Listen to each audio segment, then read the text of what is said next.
Splitgate 2. What can I say about Splitgate 2? Well, a lot actually, but where do I even start?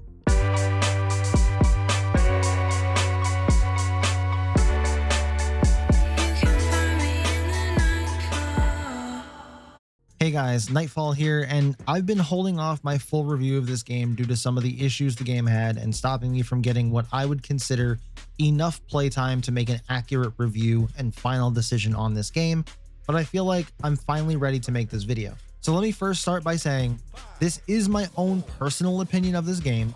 I have zero bias that I know of, even though somebody's going to tell me that everybody always has some kind of bias somewhere, but I don't believe I have any bias when it comes to this game. If anything, I'm pro Splitgate because I love FPS shooters, loved Halo, and I need something to replace X-Defiant, and Fragpunk just isn't that game to replace it. So when this video is over, I still highly recommend that you go play it for yourself because my experience may not be your experience, and that's okay. Plus, a lot of my complaints in this video are just my own issues with the game and not a general consensus of what's bad or good about the game. So let's get the Glazers happy first and start off with the good stuff about this game, the map editing. While it's not for me, it is a great addition to the game, and I think it'll provide so much content for people, and just seeing some of the creations that have already been made gives me hope that this game will bring communities together. I truly wanted to dive into the map editor and stuff when I first saw it, and I used to love editing maps back in Time Splitters 2 on GameCube, but when I tried it out, map editing, I guess, is just too complex for my small brain nowadays, and it's almost borderline coding, and I don't even want to be fucked with it. So more power to you if you're somebody who creates maps on this game. I'd love to see the creations that the community has to come up with, but it's just not for me. Moving on to the custom games, they have tons of options that you would only dream of having in other games' custom lobbies. The hit reg feels good and responsive, and I don't feel like I die around corners. Well, not that I'd ever be able to tell because you can practically portal anywhere on the map anyway.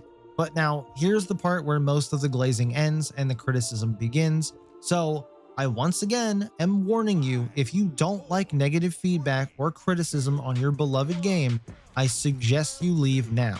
But if you're here for an honest, open feedback, criticism on the game, how to make it better, and my final thoughts on it, which you may not like, then stick around. I'm going to try not to rehash the same issues I had with the first time on the game that I had in my original video and getting everything set up. If you want to go see that video, go check out my channel. I ran into a lot of weird one-off issues that apparently nobody else had, but I may reference a few of those things from that video in passing. So for starters, we all know the game launched in beta. It's beta, it's a beta, it's a beta. We all get it. It is not the full launch of the game.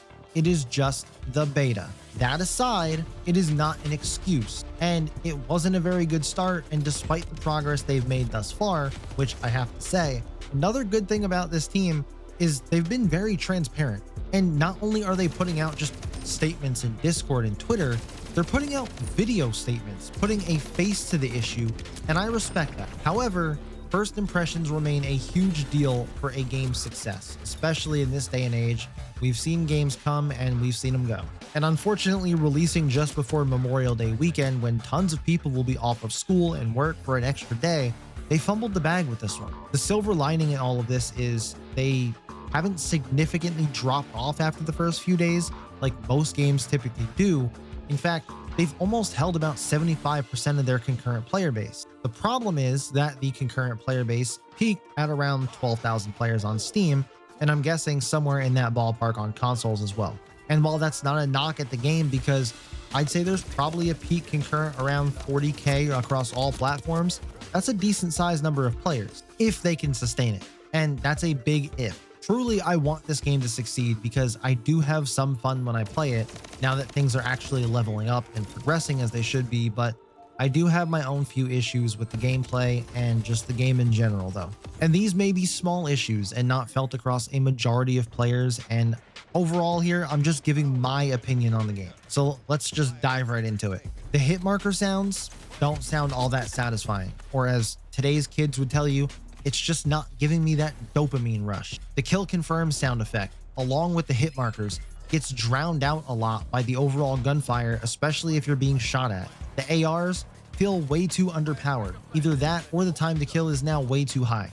the amount of bullets in your reserve is not enough, and you run out of ammo very quickly, and you can't just pick up someone else's weapons because when you pick them up, it doesn't have the reserve ammo, just whatever was left in that mag. So you go to pick up a weapon because yours is out of ammo, and you pick up a gun with 15 bullets left, and then you're screwed just like you were before.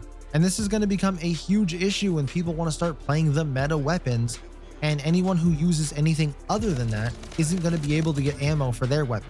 Even using extended mags doesn't increase your overall ammo reserve, it just gives you more bullets in your mag, which makes absolutely no sense to me unless this was just some kind of a visual bug or just a bug in the game, and maybe I'm crazy. But overall, and I hate to say this because I still don't really know what the hell this term even means when people say it, but I guess the gunplay just doesn't feel good to me. I feel little to no difference shooting a wall compared to shooting an enemy. Like, there's not enough feedback on actually shooting an enemy. And yes, I've tried changing the hit marker sounds from classic to the new one to just completely off, and it just doesn't feel good, doesn't sound good. The weapon attachments seem like there's an obvious choice on every weapon, and some of them have little to no downside, and others just have no point. Rapid fire on ARs is just a must-have. It almost makes them feel like they should have been that way from the start. Grips, for example. This game has almost no recoil as it is, so grips on most weapons just feel like a wasted attachment. Even a lot of the perks and abilities feel almost useless or underpowered, and there's very few that even are worth using, and sometimes I don't even use my abilities half the time because there's really just no point. It was almost like the abilities and perks were added as like an afterthought kind of thing. I don't know if they had those in Splitgate 1, I don't remember, but they don't feel good.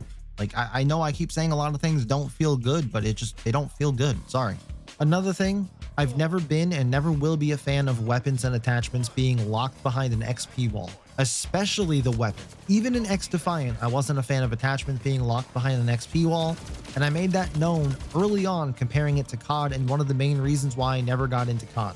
But that's something that you can somewhat overlook as you just play, power your way through it, and you'll get them eventually. That is, if the XP and stuff was actually working. The game felt almost unplayable for a lot of people because people who got an early start got easy XP before it was broken and turned off, and using the meta weapons with the meta attachments versus a lot of people just still running around with the base weapons with no attachments at all. Now, that issue has since been fixed because they say they gave us double XP to compensate for the lack of XP gains and it being switched off for that extended period of time, but it really doesn't even feel like it's double.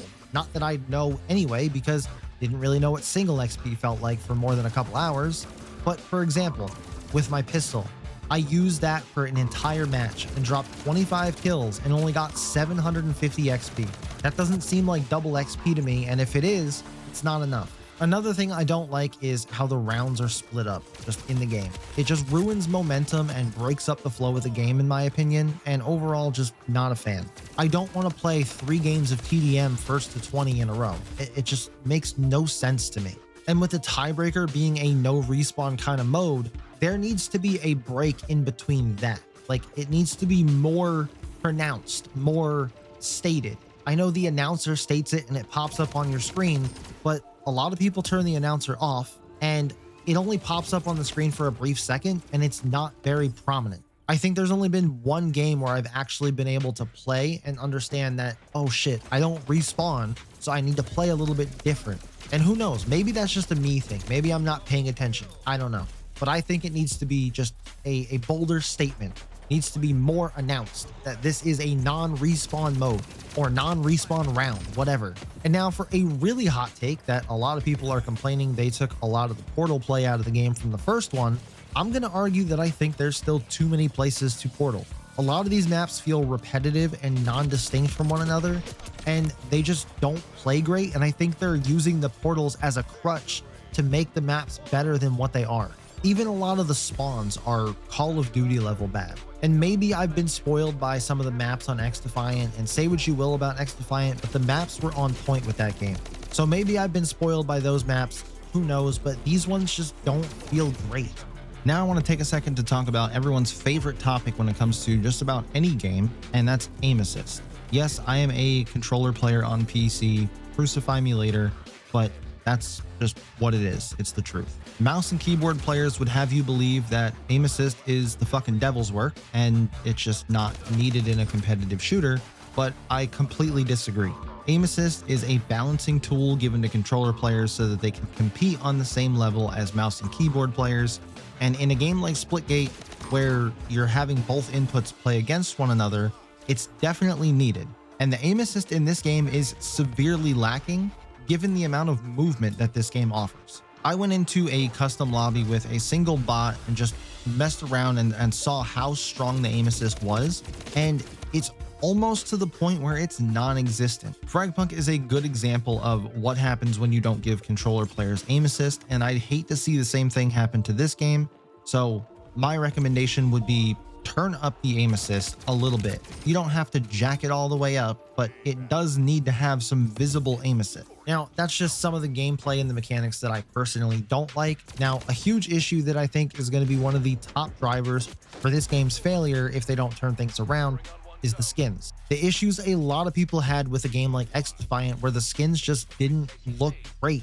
They looked bland and just lazy. And this game is 10 times worse. Just look at the Founders Pack on this game, for example. It's literally just one slightly animated skin rebranded on everything in the game with a couple extra things thrown in there. And in itself, it's not a bad skin. It looks pretty cool, but to just copy and paste it on everything else feels uninspired and, like I said, lazy. And speaking of uninspired and lazy, the characters all look the same. Just the base default skin for the 3 factions, they look like they could all be the same character with different skins. And even the paid skins and the battle pass skins for them don't really change them all that much. And again, that was another complaint from X-Defiant. The skins for the characters just felt weak. A free-to-play game needs to thrive on monetization of skins and battle passes, and I just don't see many people springing for these things on this game with the quality that they are right now. This is going to be my 3rd Splitgate video, and to be completely honest with you guys, if you think I'm just hating on this game, I'm really not. I'm just trying to provide my own honest feedback and criticism to make this game better. You can go back on my YouTube channel and take a look for yourself. I've never once made more than one video about a game that I didn't actually care about. I've done reviews on other games like Black Ops 6, Marvel Rivals, but that's all I've done, just an initial review, because I give my feedback on the game. Game's not for me. I really couldn't care less if the game lives or dies. Splitgate 2 is a game that I would actually like to see thrive and do good and not fucking die in 6 months. And thus, here I am providing my feedback in a 3rd video. And I plan on making more Splitgate 2 videos with any kind of updates and patches and anything that they make to the game, because they do seem like they're trying to listen. But now finally, I want to talk about optimization, because this may not seem like a huge thing to a lot of people, but I'm going to put some numbers behind it. I don't know if this is just an AMD thing, but this game is heavily CPU dependent, and even running on an overclocked 4070 Super and my Ryzen 7800 X3D, I struggle to get 200 FPS on all low settings, and that's with DLSS turned on. But you compare that to other games that run on the same engine, Unreal Engine 5, like Fragpunk, for example, and I have no issues getting 360 plus with most settings on high. And poor optimization you could deal with for a little bit until they fix it. Sure, I can deal with getting 200 FPS, not the end of the world. My concern comes in when I see my CPU pinned at 82 degrees Celsius while playing this game. When playing literally any other game, it's never gone over 70. I already know my CPU runs hot as it is, just being the 7800 X3D. So if you have that, or even an Intel 13th or 14th gen, I would highly suggest you very closely monitor your CPU temps while playing this game, because over 80 degrees for an extended period of time is a problem, and this game is going to end up frying hardware. And again, on all low settings is just insane. To put that much stress on the CPU, they really need to look more into optimization for this. But taking a step back, as I said earlier on in the video, first impressions mean a lot in the gaming space, and this game's first impressions just weren't good. And it was just a repeat of the first game, but arguably worse. It's sad because with all of the updates and transparency, it seems like they care. But on the flip side, having 5 years and a jumping off point from the original game, and this is the product that they delivered, is underwhelming and makes me think that maybe they don't actually care. Maybe this is just another money grab. It's just disappointing, and if things don't turn around quick, this game might be speed running to shut down faster than XDefiant did. Sure, it doesn't have the hit reg and the desync and the netcode issues that XDefiant struggled with early on, but the game's got to make money somewhere. And if people are playing it, but they don't want to buy the skins because they're just bad, the game's not going to make money. But let me know your thoughts on this game so far and your experience down in the comments, and I'll catch you guys in the next one.